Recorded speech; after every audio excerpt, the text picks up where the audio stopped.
Buddhas are not Buddhas if they are not misunderstood. I mean, simply because they are speaking from no mind and we are listening from mind. They are speaking from free mind and we are listening from conditioned mind. We have been listening through certain lenses, certain frames which we have been raised, right, wrong, in reference with something, right? We have been conditioned right from the naming ceremony. The families we are born in, the society, the national, the nations we live in, the culture, the so on and so forth. Just imagine that, if you have a memory transplant, your memory, your brain, your memory is now put in some another body, and when you wake up early morning, when you see in the mirror, you will see, oh my God, what has happened to my body, right? So mentally, we are nothing but just the pack of memories, right? Physically, definitely, whatever we eat, and all the factors, environmental factors attributed to it, that's our body is, and what we inherit from our parents or ancestors, that's what the body is. But when it comes to our psychological identity, we are just memories. So how is it possible for a human being to get over these memories, this conditioned identity, and look at the things to begin with self as they are? Is it possible? So when you even have the glimpse of this, you will see, you will realize, and you will be filled with tremendous degree of bliss that you are nothing, and then, which is why you are everything. And don't label it. So, ladies and gentlemen, boys and girls, welcome to the 87th book in our book reading series. And when I'm talking about mind of a free being, illumined being, spiritually enlightened master, whatever, today I pick up a book, The Mind of Jiddu Krishnamurti. The Mind of Jiddu Krishnamurti. Ladies and gentlemen, boys and girls, Jiddu Krishnamurti was born on 12th of May 1895 at Madanapalli, and he left body on I think 17th of February 1986 at Ojai, California. Some of you may be knowing Jiddu Krishnamurti.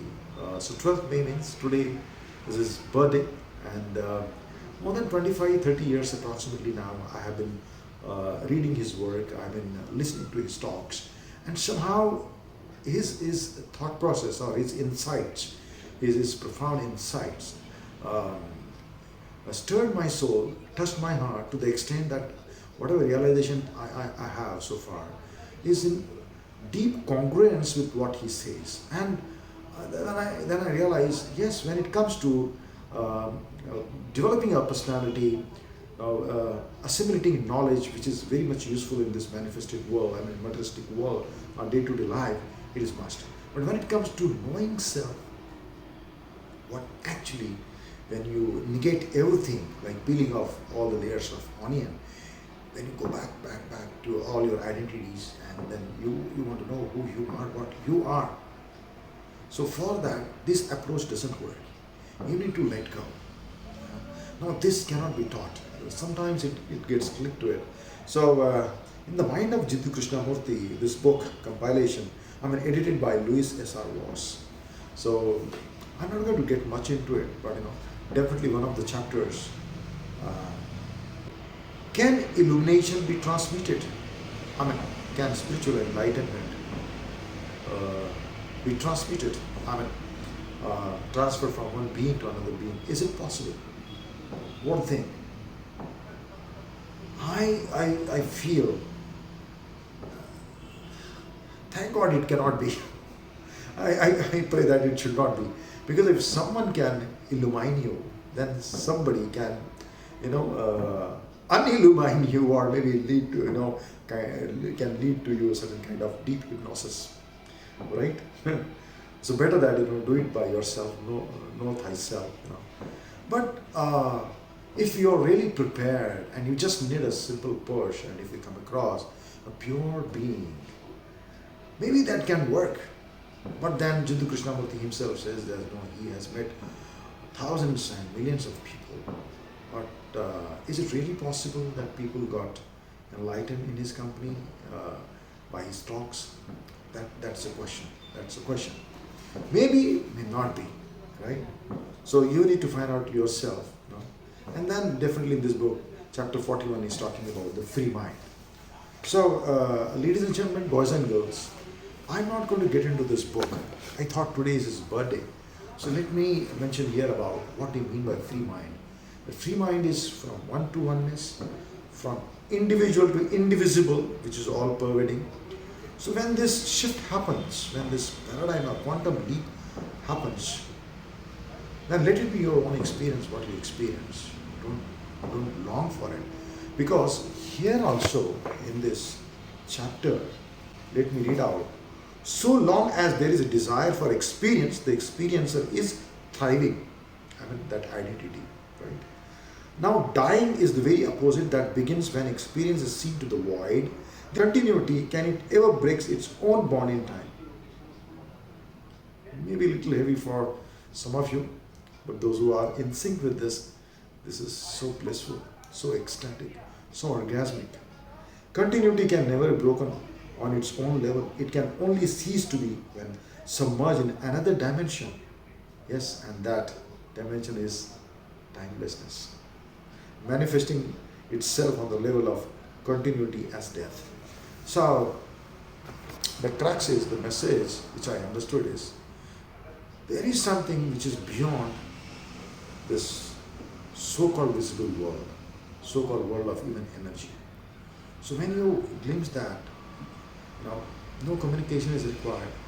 You will connect with people, with nature, with existence, because you are that which is all pervading. You know that you are the clouds and as well as that sky. Then this connection is basically rejoicing the dance of energy, bliss, peace. Because there is no desire to know. Who wants to know? Who wants to get enlightened? Who wants to get free? This ignorant, conditioned mind. When you know that it just false identity, just accumulated, and you go beyond, then it is not required. Then you will smile at itself, that you are already free. It's a free mind. If you ask me, he is very, he was so handsome. My God, you can see that photograph. That is Jiddu Krishnamurti. I have a couple of frames. That's a sketch, and I have another one. So definitely he had good friends. Yeah, Helen Knowthe, nearing. I think was her first girlfriend or whatever, an American lady. And then everyone knows about his love affair with Rosalind Williams.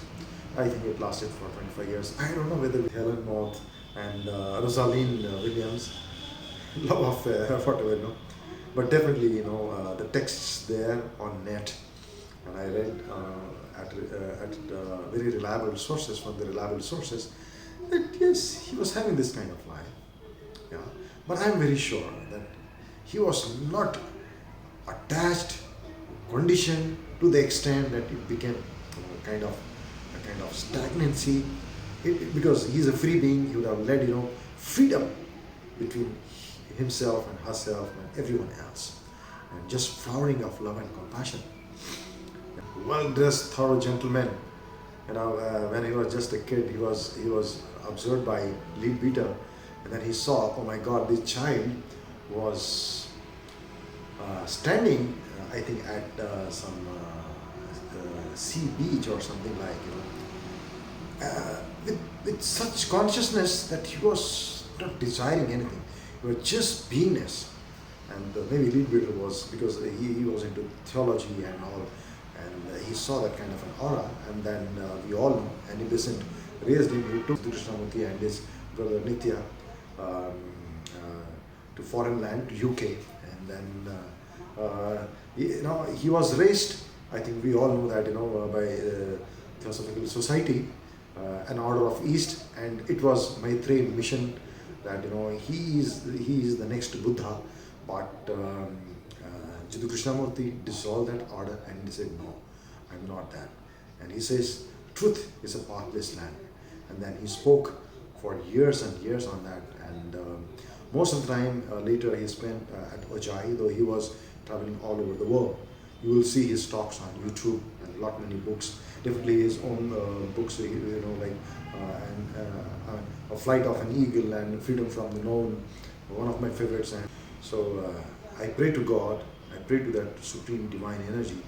We all evolve holistically and live as free beings beyond all kind of genders, and we are successful in dissolving all kinds of doubts, dilemmas, dichotomies, and emerge out as pure beings, living beings. Thank you very much. Bye-bye.